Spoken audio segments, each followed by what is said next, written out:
سلیمان، ان لوگوں کے لیے کافی بناؤ، عمران نے فون کی طرف بڑھتے ہوئے کہا۔ فون پر کیپٹن فیاض کے نمبر ڈائل کیے۔ دوسری طرف سے جلد ہی جواب ملا۔ عمران، اس نے ماؤتھ پیس میں کہا، میرے فلیٹ کی بالکونی میں ایک لاش تمہاری منتظر ہے۔ حلقے کے تھانے میں بھی فون کر رہا ہوں، ضرورت سمجھو تو آ جاؤ۔ نہیں پیارے، مذاق نہیں کر رہا۔ اوکے۔ اس نے سلسلہ منقطع کر کے حلقے کے تھانے کے نمبر ڈائل کیے اور وہاں بھی اس لاش کی اطلاع دے کر اس طرح مطمئن نظر آنے لگا جیسے کسی درخت میں لگے ہوئے پھلوں کے پک جانے کی اطلاع دی ہو۔ کیا تم اسے نہیں جانتے؟ جولیا نے آگے بڑھ کر پوچھا۔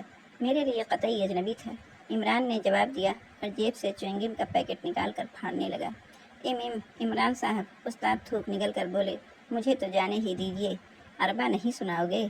ہمیں کیا، خدا کے لیے مجھے جانے دیجیے، تھانے والے مجھے پہچانتے ہیں۔ یہ تو اور اچھی بات ہے، تم انہیں مطمئن کر سکو گے کہ میں ایک شریف آدمی ہوں۔ نہیں، جانے دیجیے، خدا کے لیے۔ استاد روحاں سے ہو گئے۔ اچھا تو وہی سناؤ، کیا تھا؟ زلفوں کو تکیے کے نیچے سمیٹ کر سو گئے، اس کے وزٹنگ کارڈ پر اس کا پتہ تو ہوگا ہی، جولیا نے پوچھا۔ عمران نے وزٹنگ کارڈ اس کی طرف بڑھا دیا۔ اس نے بآواز بلند وزٹنگ کارڈ کی تحریر پڑھی۔ KH راشد، ماہر اراضیات، 33 عالمگیر روڈ۔ اتنے میں حلقے کے تھانے کا انسپکٹر چند کانسٹیبلوں سمیت وہاں پہنچ گیا۔ عمران نے اسے بتایا کہ وہ محکمہ سراغ رسانی کے سپرنٹنڈنٹ کو بھی مطلع کر چکا ہے، اگر وہ مناسب سمجھے تو اس کے آنے سے قبل کوئی کارروائی نہ کرے۔ ابھی ان کا فون آیا تھا، انسپکٹر بولا، میں انہیں آپ کے فون سے اطلاع دے دوں گا کہ سچ مچ یہاں ایک لاش موجود ہے۔ اس کے بعد اس نے کانسٹیبلوں کو حکم دیا کہ وہ کسی کو بالکونی میں نہ آنے دیں اور پھر فون پر کیپٹن فیاض کو لاش کے متعلق اطلاع دی۔ وہ آ رہے ہیں، اس نے ریسیور رکھتے ہوئے عمران سے کہا۔ سلیمان، عمران نے ہانک لگائی، ابے کیا تو نے کافی کی کاشت شروع کر دی ہے؟ او بدبخت، اتنی دیر؟ سلیمان نے باورچی خانے ہی سے چیخ کر کچھ کہا تھا، مفہوم کسی کی بھی سمجھ میں نہ آ سکا۔ کیپٹن فیاض نے وہاں پہنچنے میں زیادہ دیر نہیں لگائی۔ کچھ دیر تک وہ لاش کا جائزہ لیتا رہا، پھر عمران کی طرف جواب طلب نظروں سے دیکھ کر دوسرے کمرے میں چلنے کا اشارہ کیا۔ عمران نے اسے بتایا کہ انہوں نے لاش کیسے دیکھی تھی، تو یہ تمہارے لیے قطعی اجنبی تھا؟ فیاض نے پوچھا۔ بالکل۔ سلیمان کو بلاؤ، تمہارے بیان کے مطابق اس نے اسے زندہ دیکھا تھا۔ عمران نے اس بات میں سر ہلاتے ہوئے سلیمان کو آواز دی۔ وہ کافی کا ڈبہ تھامے ہوئے دوڑا چلا آیا۔ اس نے تم سے کیا کہا تھا؟ فیاض نے پوچھا۔ جی کچھ نہیں، بس کارڈ دے دیا تھا۔ یہ بھی نہیں بتایا تھا کہ وہ کس سے ملنا چاہتا تھا؟ جی نہیں۔ کیوں؟ میں باورچی ہوں جناب، سلیمان نے برا سا منہ بنا کر کہا۔ ان کاموں کے لیے الگ چپراسی رکھنا چاہیے۔ نہایت معقول جواب ہے، عمران نے سر ہلا کر کہا اور تحیر آمیز نظروں سے سلیمان کی طرف دیکھنے لگا۔ کیا وہ صورت سے بیمار معلوم ہوتا تھا؟ فیاض غرایا۔ سلیمان نے برا سا منہ بنایا اور جواب دینے کے بجائے عمران کو گھورنے لگا۔ میں جانتا ہوں کہ اس نامعقول نے اس پر غور نہ کیا ہوگا، عمران بولا۔ بولے گا بھی کمبخت تو یہی کہے گا کہ باورچی کبھی اچھے ڈاکٹر نہیں بن سکتے۔ ویسے ڈیئر فیاض کے ہارٹ فیلیور کا کیس معلوم ہوتا ہے۔ جوزف کو بلاؤ، فیاض نے ناخوشگوار لہجے میں کہا۔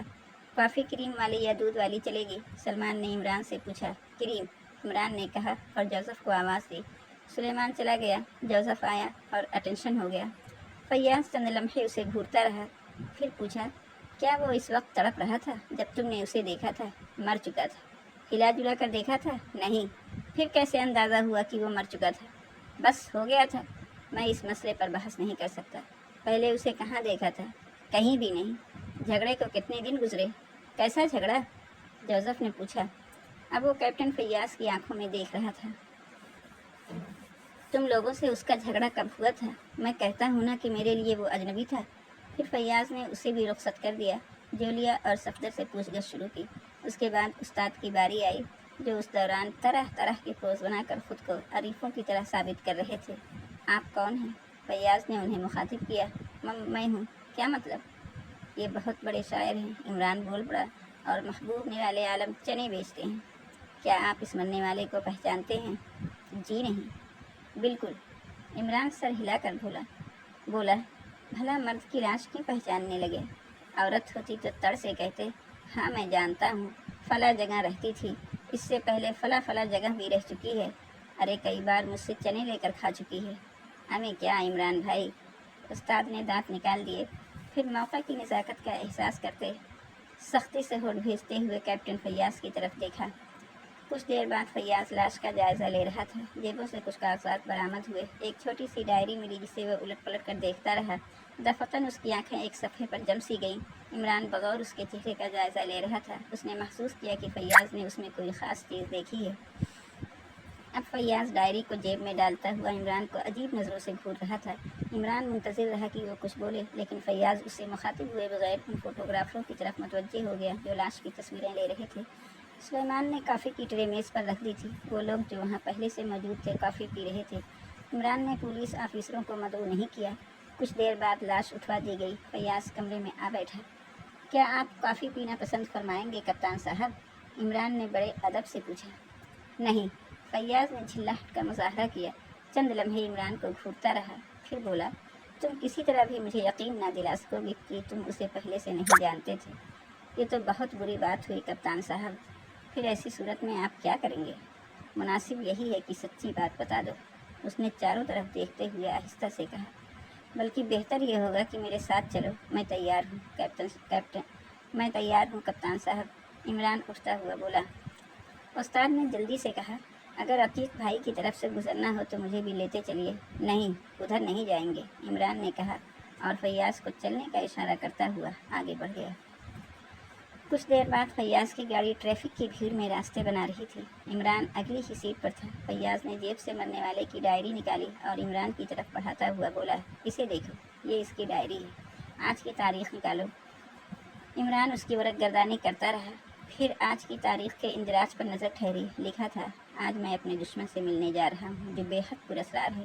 توقع نہیں کہ زندہ واپس آؤں، لیکن پھر بھی اس سے دو باتیں تو کرنی ہی ہیں۔ اگر میں مر جاؤں تو… آگے کچھ بھی نہیں لکھا گیا تھا۔ عمران نے اسے پڑھا اور ٹھنڈی سانس لے کر دوبارہ ڈائری کی ورق گردانی کرنے لگا۔ عمران اس تحریر کو کئی بار بنظر غائب دیکھ کر سر کھجاتا ہوا فیاض سے بولا کہ آخر آگے کیا لکھنا چاہتا تھا اور کیوں نہ لکھ سکا؟ تم اعتراف کیوں نہیں کر لیتے کہ اسے پہلے سے جانتے تھے؟ سپر فیاض، یہ تحریر بہت اہم ہے۔ عمران اس کی بات کو نظر انداز کر کے بولا۔ کیا مطلب؟ کن وجوہات کی بنا پر وہ جملہ پورا نہ کر سکا؟ غالباً وہ اپنی موت کے ذمہ دار کی نشاندہی کرنا چاہتا تھا۔ یہ کوئی ایسی دور کی بات نہیں ہے جو میری سمجھ میں نہ آتی۔ بالکل بالکل، عمران سر ہلا کر بولا، وہ تمہاری عقل کو بڑے سے بڑا گدھا بھی نہیں پہنچ سکتا۔ بکواس مت کرو، مجھے افسوس ہے کہ آج ایک ناگوار فرض انجام دینا پڑے گا۔ بیوی کی پٹائی کرو گے؟ عمران نے بڑے بھولے پن سے پوچھا۔ نہیں، تمہیں بند کروں گا تاکہ اس ضمانت کے لیے سامنے آئے جس کے لیے تم نے اتنی گھٹیا حرکت کی ہے، یعنی ملاقات کیے بغیر ہی اسے مر جانے دیا۔